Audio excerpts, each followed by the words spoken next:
It seems like some of us are still having a few issues doing Tinkercad. I'm going to give you a very sound piece of advice, and I don't want it to come off mean, but it's just real life, right? We have to learn how to Google things, right? So when you don't know how to do something, you can go Google it. And I'm going to be 100% honest here. Every time I open Tinkercad, I still have to look up this list, which I actually sent to you guys a few times. So you go to Tinkercad keyboard shortcuts, or you can Google the specific thing you're looking for, like how do I move something up and down in Tinkercad. But this I've found to be very helpful, this sheet right here. And you could look at those. I'll show you some specific things for this. All right, so we are in, and for this I'm using the control button. I'm holding the control button down and then moving my mouse. I'm gonna click on this and I wanna get this cone on top of this cylinder.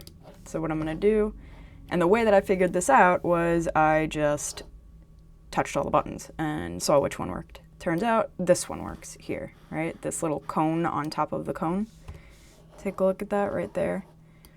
So we'll zoom out a little and go like that.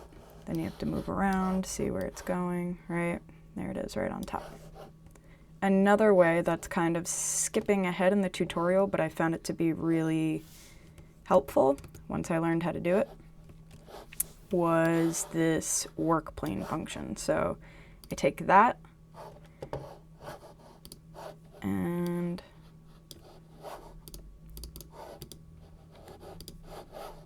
there you go. So you have to not be clicked on anything, and it gives you this little square, right? And you can put it on whatever side you want. And let's say we want to put it up here because that's where we want to put our cone. Put it there, and now that is the work plane. So then I would select my cylinder and use the button that we use to get things to go into the drop plane, which is D. So I clicked on the cylinder and I just click D. All right, and then I bring it over there.